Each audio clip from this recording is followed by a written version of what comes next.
जय Hind. Welcome back to your channel R S education 91। तो दोस्तों, इस टाइम हम लोग आज लेट हो गया है। इस टाइम नहीं, आज लेट हो गया है सेट, है ना।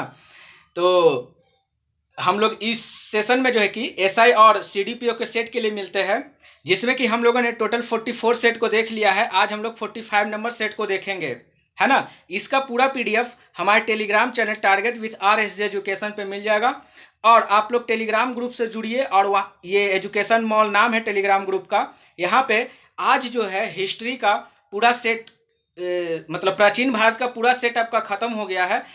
कल से अर्थात मंगलवार से एशियंट हिस्ट्री तो खत्म हो गया, मेडाइवल हिस्ट्री स्टार्ट होगा, है ना। उसका टॉपिक दे दिया गया है, तो आप लोग इस चैनल से जुड़िए। और उससे पहले मैं आपको एक इन्फॉर्मेशन देना चाहता हूँ। इन्फॉर्मेशन ये है कि टेलीग्राम ग्रुप पे जो है लूसेंट का लूसेंट का जो है कि सेट चलेगा, अर्थात लूसेंट में हर एक टॉपिक को कवर किया जाएगा बहुत ही आसानी से और बहुत ही अच्छे ढंग से। तो आप लोग जो है कि इससे जुड़ सकते हैं। इससे जुड़ने के लिए आपको क्या करना पड़ेगा, इन शॉर्ट मैं बता दे रहा हूं कि डिस्क्रिप्शन बॉक्स में उसका लिंक दिया हुआ है, आप लोग वहां से भी जाकर समझ सकते हैं। लेकिन मैं इन शॉर्ट थोड़ा बता दूं, इस लूसेंट ग्रुप का स्टार्ट जो है कि कब होगा, तो मंगलवार अर्थात नेक्स्ट जो मंगलवार होगा उस दिन से, शायद इन 15 जून होगा, है ना। 15 जून, एग्जैक्ट मुझे डेट याद नहीं है। 15 जून मंगलवार से ये स्टार्ट हो जाएगा, है ना। इसमें आपको जुड़ने के लिए क्या करना है कि 100 रुपया जो है कि आपको पर मंथ लगेगा इस लूसेंट ग्रुप में जुड़ने के लिए, क्योंकि ये टोटली पेड कोर्स होगा, टेलीग्राम पे पेड कोर्स होगा, है ना। इसमें जुड़िए और अपने लूसेंट को आप लोग जो कि और इम्प्रूव कीजिए, क्योंकि अक्सर एग्जाम में देखा जाता है, चाहे तो आप एसएससी का एग्जाम दे, रेलवे का एग्जाम दे, या तो फिर आप किसी भी प्रकार का स्टेट लेवल का एग्जाम दे, हर एक एग्जाम में लूसेंट बहुत ही इंपॉर्टेंट अपना सेगमेंट रखता है। तो आप लोग उससे जुड़िए। चलिए, मेरा यहाँ पे जो है कि ये समाप्त होता है। अब आगे हम लोग क्वेश्चंस की ओर मूव करते हैं, ठीक है। चलिए तो हमारा पहला क्वेश्चन है, लॉर्ड कर्नवालिस की कब्र कहाँ स्थित है? बलिया, गोरखपुर, गाजीपुर या वाराणसी? टाइमर आपका स्टार्ट हो चुका है। जो लोग नए हैं मैं उन्हें बता दूं, 10 सेकेंड का टाइम होता है और 10 सेकेंड में आपको उत्तर देना होता है। तो चलिए, यहाँ पे हमारा आंसर निकल के आता है गाजीपुर। गाजीपुर में जो है लॉर्ड कर्नवालिस की कब्र है, अर्थात यहीं पे इसकी मृत्यु हुई थी। लॉर्ड कर्नवालिस ने क्या किया था, तो अस्थाई बंदोबस्त की स्थापना की थी। कहाँ, तो भारत में। इसने न्यायिक संहिता की भी स्थापना की थी, जिसे हम लोग मोबाइल कोर्ट भी बोलते हैं, ठीक है। और ये लॉर्ड कर्नवालिस दूसरा बंगाल का गवर्नर जनरल था। मेरा प्रश्न आपसे है कि पहला बंगाल का गवर्नर जनरल कौन था? नेक्स्ट क्वेश्चन, नेक्स्ट है हमारा, 1857 ईस्वी के विद्रोह से कौन संबंधित नहीं है? तो ऑप्शन है आपके, बीर कुंवर सिंह, मौलवी अहमदुल्ला, उधम सिंह या बेगम हजरत महल। तो टाइमर आपका समाप्त होता है और हमारा ऑप्शन आता है सी, उधम सिंह जो है 1857 के विद्रोह से किसी भी तरह से कोई संबंधित नहीं है उधम सिंह का नाम। जबकि वीर कुंवर सिंह की बात करें तो वो जगदीशपुर से संबंधित रखते हैं, और मौलवी अहमदुल्ला ये फैजाबाद से संबंधित रखते हैं, और बेगम हजरत महल लखनऊ से संबंधित रखती है। लेकिन उधम सिंह वो व्यक्ति थे जिन्होंने जलियांवाला हत्याकांड में जो जनरल ओ डायर था उसको जो है कि लंदन में जाके हत्या, अर्थात इसे चाकू से मारकर हत्या कर दी थी। किसने? उधम सिंह ने। तो ये उधम सिंह का नाम आप लोग इंपॉर्टेंट है, इनको याद रखिएगा कि ऐसे एग्जामिनर क्वेश्चन पूछता है कि जो पंजाब के तत्कालिक गवर्नर थे माइकल ओ डायर, इनकी हत्या किसने किया था? तो आपको याद रखना है उधम सिंह। और कहाँ किया था? तो लंदन में जाकर। किस चीज से किया था? तो चाकू से। ये सब सारी छोटे छोटे पॉइंट है, आपको याद रखने होंगे। नेक्स्ट क्वेश्चन है हमारा, अखिल भारतीय किसान सभा का पहला अधिवेशन कहाँ हुआ? तो ऑप्शन है आपके, पटना, नई दिल्ली, कोलकाता, इनमें से कोई नहीं। तो टाइमर अब समाप्त होने वाला है, क्योंकि 10 सेकेंड का ही टाइम होता है। चलिए, समय की समाप्ति होती है और ऑप्शन हमारा निकल के आता है ऑप्शन नंबर डी, इनमें से कोई नहीं। तो अब इनमें से कोई नहीं आंसर है, तो इसका एग्जैक्ट आंसर क्या होगा? तो इसका एग्जैक्ट आंसर हो जाएगा लखनऊ। लखनऊ में जो है कि 1936 में किसान सभा का स्थापना किया गया था। तो यहाँ पे सहजानंद सरस्वती ने किया था और इस समय के अध्यक्ष यही थे। जबकि यहाँ के महासचिव की बात की जाए तो एमजी रंगा थे इनके महासचिव। नेक्स्ट क्वेश्चन, अच्छा लग रहा है तो आप लोग को क्या करना है, लाइक करना है और अपने दोस्तों को इसको शेयर करना है ताकि इसका फायदा और लोग को भी मिल सके। चलिए यहाँ पे क्वेश्चन है, निम्नलिखित में से कौन सा मुगल शासक बीना बजाने का शौकीन था? औरंगजेब, अकबर, जहांगीर या शाहजहां? तो चलिए, बीना बजाने का शौकीन था औरंगजेब, लेकिन औरंगजेब बीना बजाने का शौकीन था, लेकिन ये इस्लाम, मतलब जो बीना बजाने की संगीत वगैरह की जो कला होती है इस्लाम विरोधी होती है, इसीलिए औरंगजेब ने इसे बंद करवा दिया। लेकिन आपसे एग्जामिनर क्वेश्चन पूछता है कि बीना बजाने का शौकीन कौन था, तो आपको औरंगजेब आंसर लगाना है। नेक्स्ट क्वेश्चन, नेक्स्ट 5 हमारा, शिवाजी का राज्याभिषेक कब हुआ था? तो यहां पे आंसर है हमारा 14 जून 1653, 14 जून 1660, 14 जून 1665, 14 जून 1674। ऑप्शन हमारा जाएगा डी, 14 जून 1674। तो इसका राज्य सॉरी इनका इनका इसका नहीं दोस्तों, इनका राज्याभिषेक, शिवाजी का राज्याभिषेक जो है कि एक प्रख्यात विद्वान थे जिनका नाम गंगमठ था, उन्होंने किया था। कहाँ किया था? तो काशी में, सॉरी काशी में नहीं, रायगढ़ में किया था, और ये काशी के गंगमठ थे, है ना। और इन्होंने अपनी उपाधि क्या रखी थी? छत्रपति। तो इसीलिए आप हम लोग देखते हैं कि अभी भी मुंबई में जो है कि स्टेशन का नाम है Chhatrapati Shivaji terminal station. Next question, Milind पन्हो किस धर्म से संबंधित है? तो ऑप्शंस हैं बौद्ध धर्म, आजीवक धर्म, जैन धर्म या इनमें से कोई नहीं।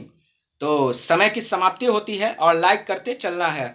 चलिए यहाँ पे आंसर हमारा आता है ए, बौद्ध धर्म। मिलिंद पन्हो क्या है? तो मिलिंद पन्हो एक प्रकार का ग्रंथ है जिसे कि नागसेन ने लिखा है। इसमें जो है मीनांडर के और नागसेन की जो भी वार्तालाप है, क्वेश्चन आंसर है, ये मिलिंद पन्हो में बताया गया है, और ये मिलिंद पन्हो है बौद्ध धर्म से संबंधित ग्रंथ है, ठीक ना। जैसे जो हमारा गीता है, भागवत गीता, उसमें क्या है? तो प्रश्न उत्तर का संग्रह है। तो किनके द्वारा है? तो ये भगवान कृष्ण और अर्जुन के द्वारा जो प्रश्न उत्तर का बात होता है, तो उसे हम लोग भागवत गीता में पढ़ते हैं। वही चीज यहाँ पे नागसेन और मीनांडर के बीच में जो भी वार्तालाप होती है, उससे हम लोग मिलिंद पन्हो में पढ़ते हैं। और ये बौद्ध धर्म का क्या है? अपना एक ग्रंथ है बौद्ध धर्म का। नेक्स्ट क्वेश्चन, क्योंकि नागसेन जो थे वो बौद्ध धर्म से संबंधित थे, ठीक है। नेक्स्ट हमारा, दक्षिण भारत की सबसे ऊंची चोटी कौन है? तो ऑप्शंस है अन्नामुडी, अमरकंटक, महेंद्रगिरी या डोडावेटा। तो और समय की समाप्ति होती है और हमारा आंसर आता है ए, अनामुडी। दक्षिण भारत की सबसे ऊंची चोटी कौन सी है? तो अनामुडी। अनामुडी कहाँ पड़ती है दोस्तों? तो केरल के इडुक्की जिले में पड़ती है, ये आपको याद रखना है। मैंने यहाँ फिगर ड्रॉ नहीं किया है, ये थोड़ी सी मुझसे भूल हुई। फिगर ड्रॉ करते अर्थात मैप लगाते तो आपको ज़्यादा समझ आता। तो आप लोग ऐसे याद रखिएगा कि अगर मैं ये भारत बना दिया हूँ, भारत एग्जैक्ट है नहीं, कोशिश मैं करता हूँ। अगर मैंने ये अगर भारत बनाया है तो इधर साइड जो है अन्नामुडी पड़ता है, जो कि केरल राज्य में है ना। और अन्नामुडी की जो है कि अन्नामलाई श्रेणी में स्थित है, ठीक है। चलिए नेक्स्ट क्वेश्चन आते हैं हम लोग, क्योंकि ज्योग्राफी जो है कि बिना मैप के सहारे समझना थोड़ा सा मुश्किल है। बाकी जिनको मैप क्लियर है तो उनके लिए कहीं कोई प्रॉब्लम है नहीं। अच्छा, हमारा क्वेश्चन है, नर्मदा एवं तापी नदी के मध्य स्थित है, तो कौन सी पहाड़ी है? राजमहल, अरावली, सतपुड़ा या विंध्य पर्वत। तो कौन सी पहाड़ी हो जाएगी? सतपुड़ा श्रेणी, सतपुड़ा पर्वत। सतपुड़ा पर्वत जो है नर्मदा नदी और ताप्ती नदी के मध्य है ना। तो ये देखिए, एक होता है विंध्य पर्वत, एक होता है सतपुड़ा। तो ये जो सतपुड़ा है, इसी के बीच में ये नर्मदा, और ये क्या है? अपना तापी। तो देखिए नर्मदा जो है कहाँ पे बहती है? तो उत्तर में, तो ये हो गया हमारा नर्मदा, और दक्षिण में तापी। ये हम मान लिए सतपुड़ा पर्वत को, और ये हो गया हमारा नर्मदा, और ये हो गया तापी। अच्छा, अब यहाँ से एक प्रश्न आपसे एग्जामिनर पूछता है कि वो अरब सागर में गिरने वाली कौन सी नदी है जो एक्सच्यूरी का निर्माण करती है? तो आपको याद रखना होगा नर्मदा और तापी दो ऐसी नदी है जो एक्सच्यूरी का निर्माण करती है, ना कि डेल्टा का। ये बहुत इंपॉर्टेंट क्वेश्चन है ना। एग्जामिनर आपसे ये भी क्वेश्चन करता है कि वो कौन सी नदी है जो अरब सागर में जाकर गिरती है। तो आपको 4 ऑप्शंस दे देंगे, उसमें आपको तापी या फिर नर्मदा आपका रहेगा ही रहेगा, है ना। क्योंकि ये दोनों नदी जो है कि अपना जल जो है कि प्रवाह कहाँ करती है? तो अरब सागर में करती है, ठीक है। क्योंकि इधर जो आपका सतपुड़ा पर्वत है, यहाँ जो आपका सतपुड़ा पर्वत है, ये आपको आपको पहले ये पता होना चाहिए कि जो हमारा भारत का जो मैप है, तो उस मैप के अकॉर्डिंग जो है कि भारत जो है कि पश्चिमी ढाल में कम मतलब कम गहरा है, और ऐसे हम कह सकते हैं कि पूर्वी घाट जो है कि उठा हुआ है और पश्चिमी घाट जो है कि नीचे ढालकान की तरफ है। लेकिन ये दोनों नदियां जो है कि इसको ये नदियां जो है अरब सागर में गिरती, क्यों? क्योंकि अरब सागर पूर्वी ढाल पे है, ठीक ना। तो यही एक एक्सेप्शनल है, ठीक है। चलिए, क्यों? क्योंकि मैं आपको बता दिया कि क्योंकि यहाँ ये जो पर्वत है सतपुड़ा पर्वत, तो यही जो है कि इसको इधर साइड नहीं आने देती, अर्थात पश्चिम नहीं आने देती, ये कारण है। Next question. चलिए, नेक्स्ट क्वेश्चन है, निम्नलिखित में से कौन सी ठंडी जलधारा है? तो ऑप्शन है आपके अगुलहस, एंटिलस, हैम्बोल्ट या किरोसिबो। तो ऑप्शन हमारा जाएगा क्या? सी, हैम्बोल्ट। हैम्बोल्ट जलधारा है जो ठंडी जलधारा है। Next question. नेक्स्ट है हमारा क्वेश्चन नंबर 10। ऑरोरा बोरियोलस, बोरियोलस क्या है? ऑरोरा बोरियोलिस होता है कहाँ? तो बहिर्मंडल, एंड मंडल, ओजोन मंडल या फिर समताप मंडल। तो ऑरोरा बोरियोलिस जो है कहाँ होता है? तो ऑप्शन नंबर जाएगा बी, ओजोन मंडल में। अब आपके मन में ये प्रश्न आ रहा हो कि ऑरोरा बोरियोलिस है क्या? तो देखिए दोस्तों, ऑरोरा बोरियोलिस है उत्तरी ध्रुव पर चमकने वाला एक आप समझ सकते हैं कि एक तारा है, ऐसा आप समझ सकते हैं। अगर मैं ये पृथ्वी बन सॉरी चलिए, यहाँ देखिए आप लोग, अगर मैं ये पृथ्वी बना रहा हूं तो आपको पता है ये नॉर्थ पोल है और ये है साउथ पोल, है ना। तो यहाँ पे जो है कि ऑरोरा बोरियोलिस होता है, और यहाँ पे क्या होता है? अरोरा ऑस्ट्रोलिस होता है, ठीक है। अरोरा बोरियोलिस, अरोरा ऑस्ट्रोलिस। अब देखिए, आपको इसको याद कैसे करना है? आपसे ये नहीं पूछेगा कि ये क्या है, बस मैं आपको बता दें कि ये एक प्रकाश की एक किरण है जो कि ध्रुव पे जो है कि चमकती है, पोल पे चमकती है। तो एग्जामिनर आपसे ये नहीं पूछेगा, आपसे एग्जामिनर पूछता है कि अरोरा बोरियोलिस होता है तो कहाँ होता है? ओजोन मंडल में। अगर डीप जाएगा तो वो पूछेगा अरोरा बोरियोलिस जो प्रकाश है वो कहाँ चमकता है? उत्तरी ध्रुव पे चमकता है, पश्चिमी ध्रुव पे चमकता है, भूमध्य रेखा पे चमकता है, या फिर नन ऑफ दीज, कोई नहीं। तो आपको याद रखना, अरोरा बोरियोलिस जो है कि हमारा नॉर्थ पोल पे है, और अरोरा ऑस्ट्रोलिस कहाँ है? तो साउथ पोल पे। इसको ऐसे याद रखेंगे, एक को आपको याद रखना है अरोरा ऑस्ट्रोलिस को, क्योंकि आप जब पूरा वर्ल्ड मैप देखेंगे तो ऑस्ट्रेलिया जो है सबसे नीचे है। आप वर्ल्ड मैप में देखिएगा, ऑस्ट्रेलिया सबसे नीचे है। तो अरोरा ऑस्ट्रोलिस, इसीलिए इसका नाम भी ऑस्ट्रोलिस ही रखा गया है, अरोरा ऑस्ट्रोलिस। तो अब हमें एक याद है अरोरा ऑस्ट्रोलिस, तो एक तो अपने आप याद हो गया कि अच्छा बोरियोलिस या फिर ऊपर होगा। क्लियर है ना? चलिए, क्लियर है तो लाइक भी करते चलना है। अच्छा चलिए, यहाँ तो आंसर आ गया। क्या था क्वेश्चन? भारत के संविधान में समवर्ती सूची की अवधारणा विकसित की गई है।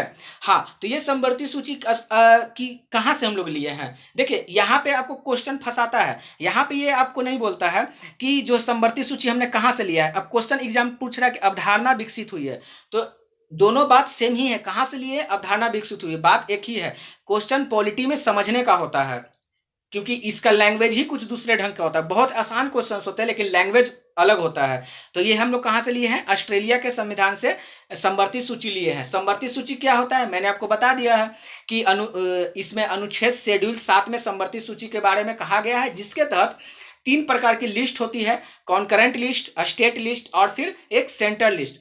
तो सेंटर लिस्ट क्या होती है? जिसमें कि सेंटर अपना कानून बनाता है। कॉन्करेंट लिस्ट जिसमें कि कानून बनाने का हक किस पे होता है? तो दोनों पे, सेंटर और ये आपका स्टेट दोनों पे होता है। और स्टेट लिस्ट क्या होता है? जिसमें कि स्टेट अपना कानून बनाता है। लेकिन कॉन्करेंट लिस्ट में एक अपवाद आप लोग याद रखिएगा कि जब कॉन्करेंट लिस्ट में एक ही विषय पर, अर्थात किसी एक विषय पे दोनों, अर्थात सेंटर और स्टेट दोनों किसी एक विषय पे किसी चीज का कानून बना रही है, तो किसका वैल्यूएबल ज्यादा होगा?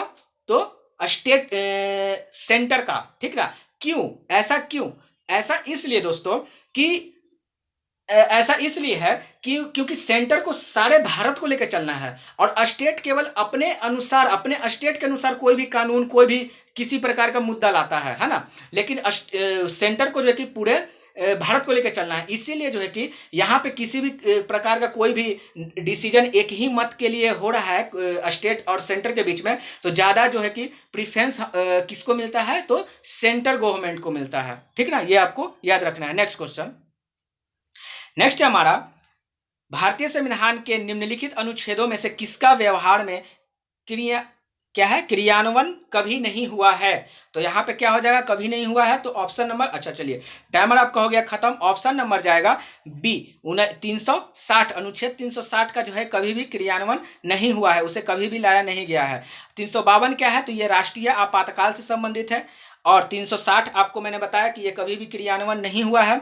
356 आपका राष्ट्रपति शासन लागू करने से है। और 371 जो है कि किसी कुछ राज्य को विशेष क्षेत्र के लिए विशेष विकास के लिए इनको छूट दिया गया है। इनको राष्ट्रपति जो है कि इस पर एक बोर्ड स्थापित करते हैं। ठीक है, नेक्स्ट क्वेश्चन। नेक्स्ट है हमारा 13, भारतीय संविधान के किस भाग में केंद्र राज्य के संबंध का वर्णन है। तो किस भाग में, भाग 11 है, भाग 9, भाग 9A या भाग 18। तो किस भाग में केंद्र और राज्य के बीच संबंधों का वर्णन किया गया है, तो ऑप्शन नंबर जाएगा 11। ऑप्शन नंबर 11 में केंद्र और राज्य के बीच संबंधों का वर्णन किया गया है। वही अगर हम 9 की बात करें, पार्ट 9 की, तो पार्ट 9 में 73वां संविधान संशोधन के द्वारा जो है कि क्या किया गया है, तो पंचायत को लाया गया है। और 9A की बात करें तो इसमें नगरपालिका के बारे में बात है। और भाग 18 की बात करें तो आपातकाल इमरजेंसी के बारे में बात कही गई है। नेक्स्ट क्वेश्चन है हमारा, नेक्स्ट क्वेश्चन 14 है, घाटे की वित्त व्यवस्था अर्थव्यवस्था पर क्या प्रभाव पड़ती है। तो जब घाटे की वित्त व्यवस्था होती है, ये इकोनॉमी पे इसका क्या प्रभाव पड़ता है, ये आपको बतलाना है। आपके ऑप्शंस है करों में छूट, मजदूरी में बढ़ोतरी, मुद्रा आपूर्ति में बढ़ोतरी या मुद्रा आपूर्ति में कमी। तो हमारा आंसर जाएगा ऑप्शन नंबर सी, मुद्रा आपूर्ति में बढ़ोतरी। ये घाटे की जो है कि व्यवस्था अर्थव्यवस्था की ये मुद्रा आपूर्ति में बढ़ोतरी होता है। नेक्स्ट क्वेश्चन, नेक्स्ट 15 है, लाइक करते चलना है दोस्तों, है ना।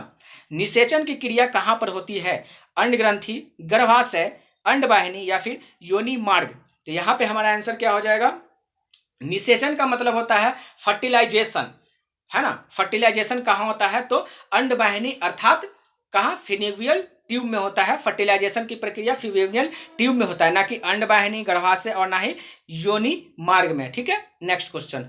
नेक्स्ट क्वेश्चन की तरफ मूव करते हैं। हमारा 16 नंबर क्वेश्चन है, जब कोई व्यक्ति सोता है तो उसका रक्तचाप क्या होता है, बढ़ता है, घटता है, स्थिर रहता है या बढ़ता है और घटते रहता है, मतलब बढ़ते घटते रहता है। तो यहाँ पे आंसर क्या हो जाएगा दोस्तों, चलिए आप लोग लाइक करते चलिएगा, है ना। चलिए यहाँ पे आंसर हमारा जाएगा बी, घटता है। जब हम लोग सोते हुए रहते हैं तो हमारा जो ब्लड प्रेशर है वो क्या होता है, घटता है। ठीक है, नेक्स्ट क्वेश्चन।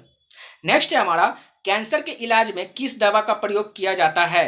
तो ऑप्शन है TCH, XGH, इंसुलिन या फिर इंटरफेरॉन। तो ऑप्शन जाएगा हमारा ऑप्शन नंबर डी, इंटरफेरॉन जो है कि कैंसर के इलाज में ये एक दवा है कैंसर के इलाज की। नेक्स्ट क्वेश्चन 18 है हमारा, मोनाजाइट किसका एक्स है। ऑप्शन है आपके जर्मेनियम, थोरियम, टाइटेनियम और लोहा। और आपका टाइमर अभी है स्टार्ट, और अब टाइमर खत्म ही होने वाला है क्योंकि 10 सेकेंड का ही होता है। चलिए यहाँ पे समय की समाप्ति होती है और ऑप्शन हमारा आता है थोरियम। मोनाजाइट जो है थोरियम का एक्स है। नेक्स्ट क्वेश्चन, नेक्स्ट है हमारा, परमाणु भट्टी में कौन सा ईंधन प्रयुक्त होता है। तो थोरियम है, सोडियम है, यूरेनियम है या फिर पोटेशियम है। तो सही आंसर इसका क्या हो जाएगा। अच्छा लग रहा है तो लाइक करते चलना है, सब्सक्राइब कर लेना है चैनल को जो लोग नए हैं, और इसको शेयर करते चलना है। चलिए यहाँ पे हमारा आंसर ऑप्शन नंबर आएगा सी, यूरेनियम। परमाणु भट्टी में जो है कि यूरेनियम नामक ईंधन का प्रयोग किया जाता है। नेक्स्ट क्वेश्चन, और हमारे इस सेशन का लास्ट क्वेश्चन है, सिंदूर का रासायनिक नाम है calcium carbonate, mercuric sulphide, potassium nitrate या सोडियम क्लोराइड। तो यहाँ पे सही आंसर की बात की जाए तो सही आंसर क्या हो जाएगा। चलिए समय की समाप्ति होती है और हमारा ऑप्शन आता है B, calcium carbonate. Mercuric sulphide जो है कि सिंदूर का रासायनिक नाम होता है। तो दोस्तों इस तरीके से हम लोग टोटल 20 क्वेश्चंस के सीरीज को देख लिया है। आप लोग को काम करना है, लाइक करना है, शेयर करना है और क्या करना है तो सब्सक्राइब कर लेना है जो लोग चैनल पे नए हैं, ठीक ना। क्योंकि आप लोग क्या करते हैं, ना शेयर करते हैं, ना ही लाइक करते हैं और ना ही सब्सक्राइब करते हैं। तो प्लीज़ दोस्तों आपसे हम्बली रिक्वेस्ट है, आप लोग चैनल पे नए हैं तो आप लोग सब्सक्राइब कर लें, और जो लोग चैनल पे सब्सक्राइब किए हुए हैं उनको तहे दिल से धन्यवाद, है ना। चलिए मिलते हैं हम लोग फिर एक नेक्स्ट वीडियो में, और आप लोग ज्वाइन होइए लुसेंट वाले सीरीज में ताकि आप लोग को लाभ मिल सके। चलिए धन्यवाद, जय हिंद।